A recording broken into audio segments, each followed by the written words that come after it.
വിവാദത്തിന് പിന്നാലെ പുറത്താക്കിയ ഹരിത MSF നേതാക്കളെ തിരിച്ചെടുത്ത് മുസ്ലിം ലീഗ്. ഹരിതയുടെ മുൻ ഭാരവാഹികളായ നജ്മ തബഷീറ, ഫാത്തിമ തഹ്ലിയ, മുഫീദ തസ്നി എന്നിവരോടൊപ്പം MSF നേതാക്കളെയും തിരിച്ചെടുത്തു. PK കുഞ്ഞാലിക്കുട്ടിയുടെ മധ്യസ്ഥതയിലെടുത്ത തീരുമാനത്തിനെതിരെ ലീഗിലെ ഒരു വിഭാഗം സാദിഖ് അലി തങ്ങളെ അതൃപ്തി അറിയിച്ചു.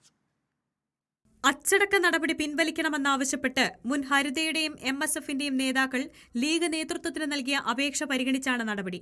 സംസ്ഥാന പ്രസിഡന്റ് PK നവാസിനെതിരെ ആരോപണം ഉന്നയിച്ച ഹരിത നേതാക്കളെ MSFലെ സംസ്ഥാന നേതാക്കളായിരുന്ന ലത്തീഫ് തുറയൂരും ഫവാസും പിന്തുണച്ചിരുന്നു. പാർട്ടി നടപടിക്ക് ശേഷം ലീഗ് നേതൃത്വത്തിനെതിരെ ഇരുവരും പരസ്യ വിമർശനം ഉന്നയിച്ചിരുന്നു. എന്നാൽ നവാസിനെതിരെ പോലീസിൽ നൽകിയ പരാതി പിൻവലിക്കാമെന്ന ധാരണയിലാണ് മുൻ ഹരിത നേതാക്കൾക്കെതിരായ പാർട്ടി നടപടി ഒഴിവാക്കുന്നത്.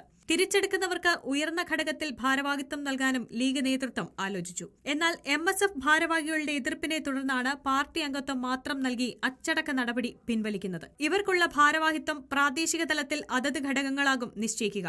അതേസമയം പാർട്ടിയെയും MSFനെയും അപകീർത്തിപ്പെടുത്തിയവരെ പെട്ടെന്ന് പാർട്ടിയിൽ തിരിച്ചെടുക്കുന്നതിനെതിരെ MSF ഔദ്യോഗിക നേതൃത്വവും കുഞ്ഞാലിക്കുട്ടി വിരുദ്ധ പക്ഷവും അതൃപ്തിയിലാണ്. AR നഗർ ബാങ്ക് വിഷയത്തിൽ ചില നീക്കങ്ങൾ നടത്തിയ KM ഫവാസിനെ ലീഗിലെത്തിച്ചതിന് പിന്നിലും PK കുഞ്ഞാലിക്കുട്ടിയാണെന്നാണ് വിമർശനം. റിപ്പോർട്ടർ, മലപ്പുറം.